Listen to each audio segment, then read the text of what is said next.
romantics. Of course, we hated the Industrial Revolution. Factories, machines, city smoke, no thanks. We're going to run away into the woods, cry in a field, writing a poetry.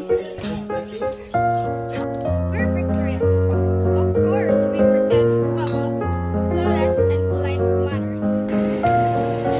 While having a massive collective crisis.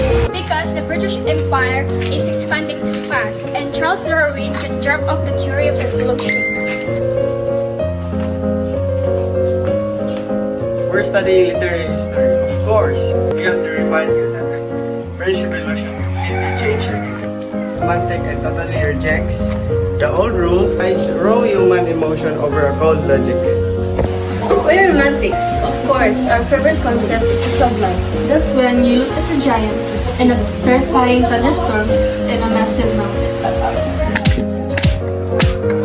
We're Victorians. Of course, we're utterly obsessed morality, past, and brutally poor and rich.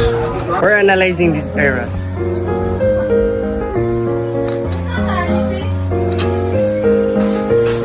Of course, the biggest difference is that the Romantics focus on the individual and nature, while Victorians focus on society, duty, and woman's questions regarding gender roles.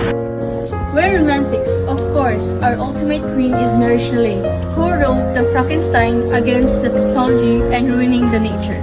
And of course, we idolize Lord Byron and John Keats for writing poetry. We're Victorians. Of course, our MVP is Charles Dickens, king of child rebel at the Oliver Twist, and we love serialized drama. We're finishing the reading list.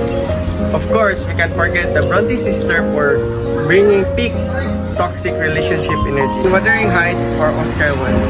The picture of Dorian Gray about a Victorian guy who steals young. We're romantics. Of course, we think feelings rule the world. We're Victorians. Of course, we think